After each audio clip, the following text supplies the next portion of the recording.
I cannot take this anymore. It is impossible to think. It is impossible to work.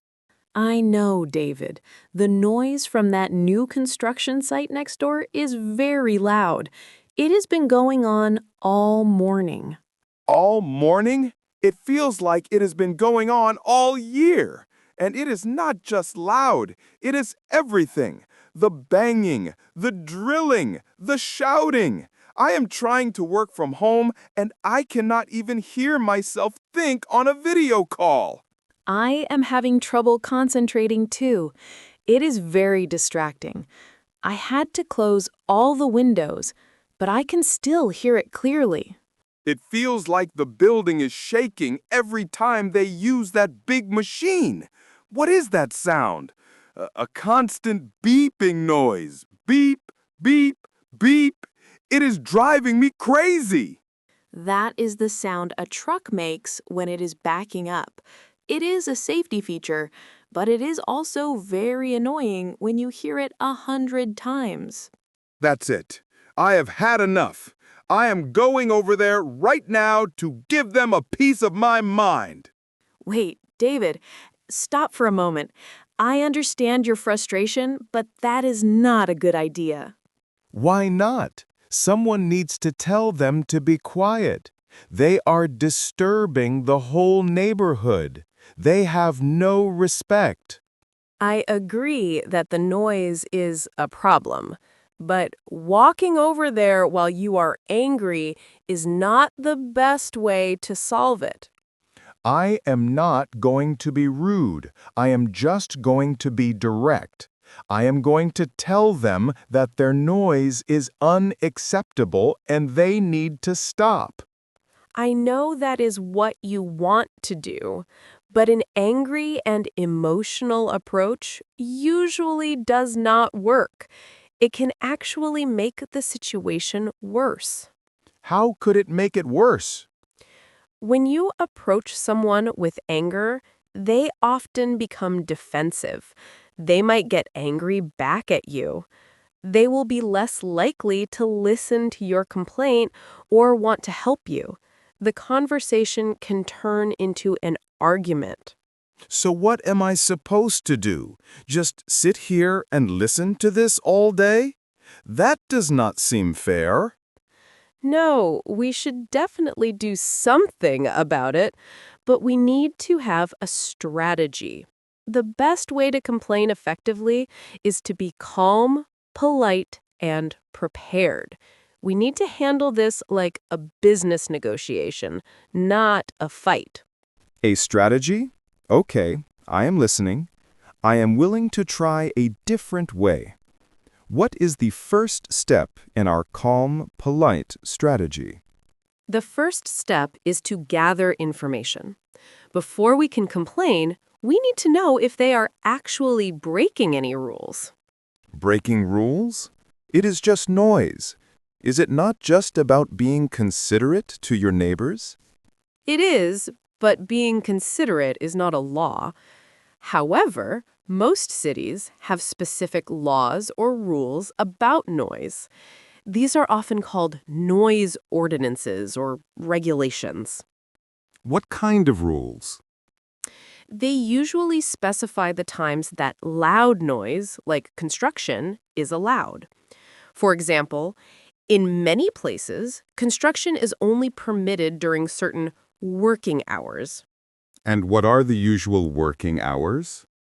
It can be different in every city, but a common rule is that construction cannot start before 8 a.m. on weekdays.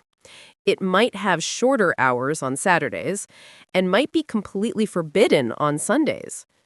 The noise has to stop by a certain time in the evening too, maybe 6 p.m. Wait a minute. I think I heard them start very early this morning. I am sure it was before 8 a.m. If that is true, then we have a very strong reason to complain. It is not just about our feelings. It is about them breaking a specific rule. So, how do we find out the exact rules for our city? I do not want to complain if I am wrong about the times. That is a very smart question. We need to be 100% sure of the facts. The easiest place to find this information is usually on the city's official website. The city's website. I can look that up right now on my laptop. What should I search for?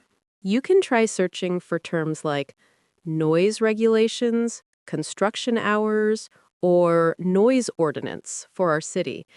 Let's see what we can find. Okay, I am searching now.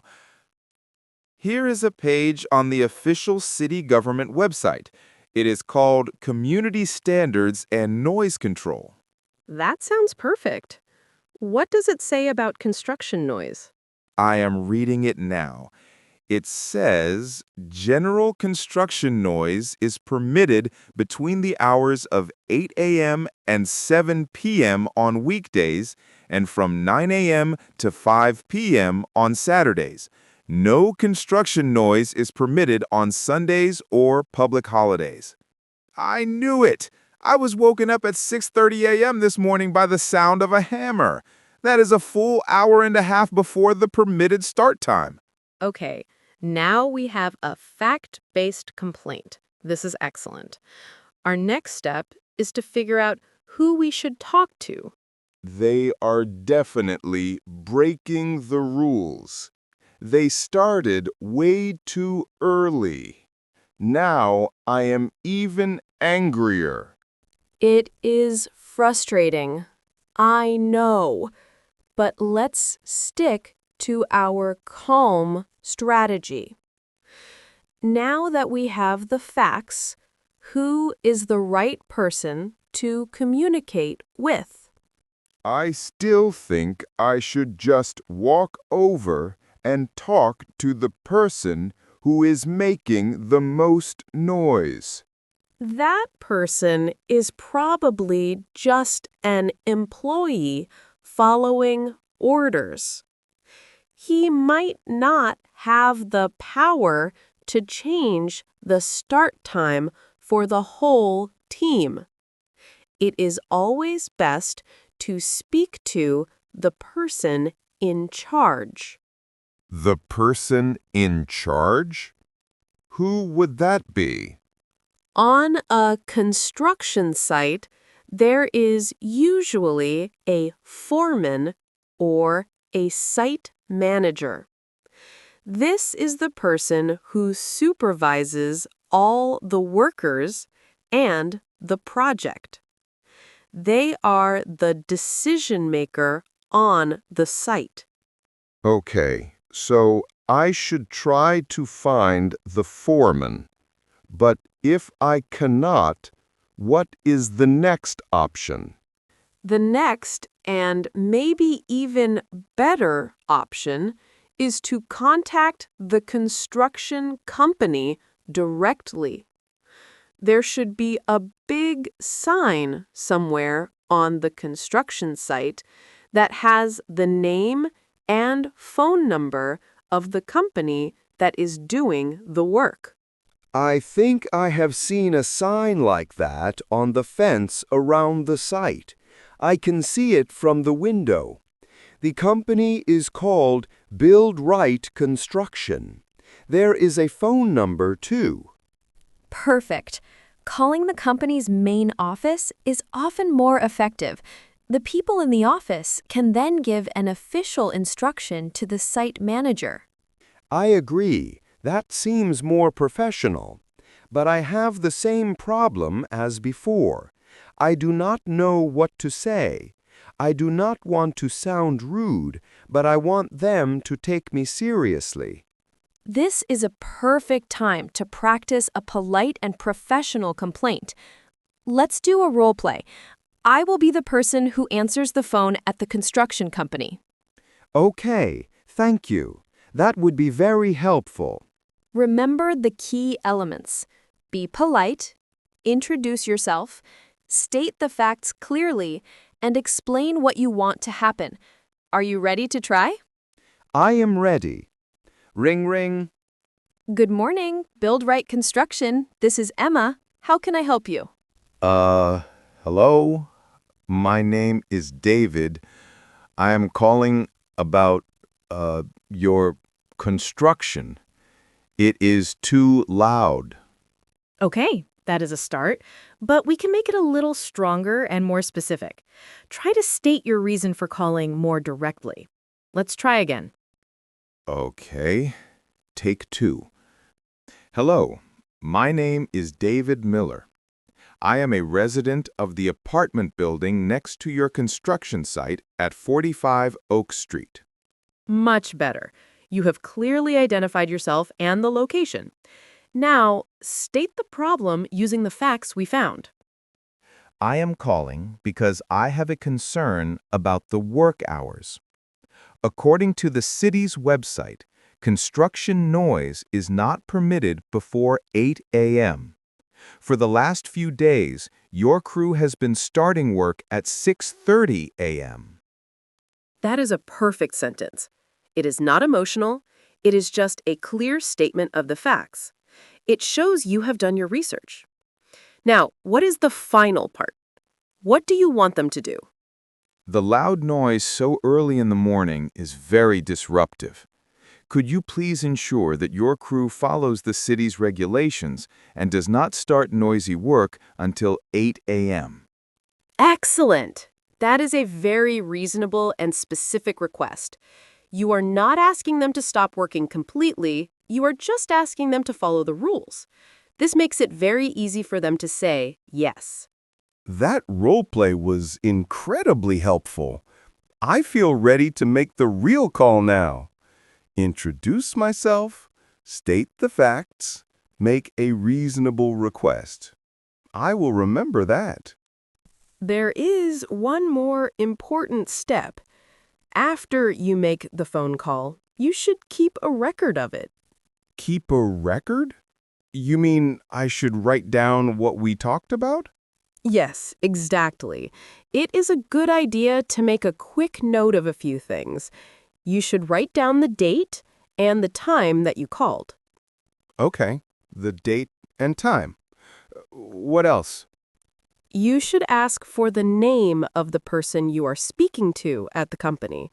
At the end of the call, you can say, "Thank you, and could I just have your name for my records, please?"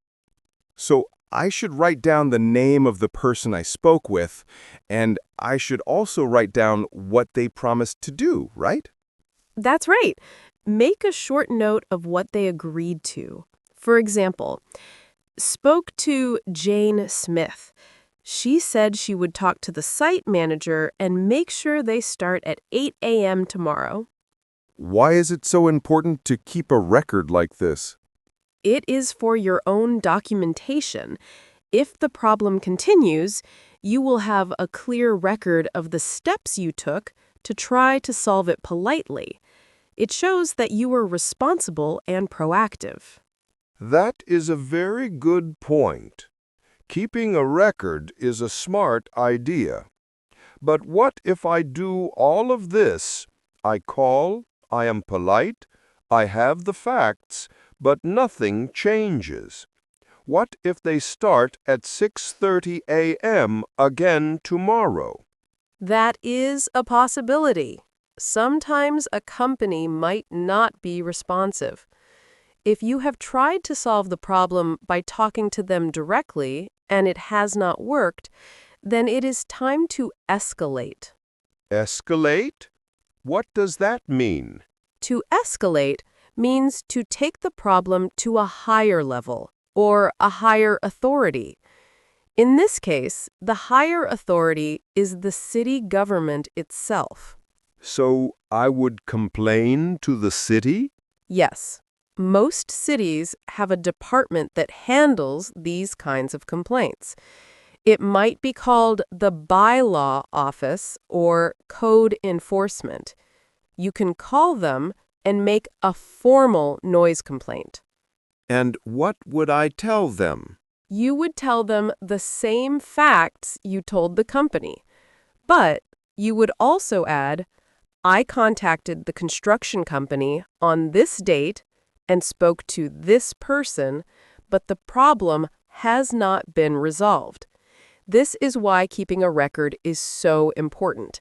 It makes your official complaint much stronger. I cannot believe how much there is to a simple complaint.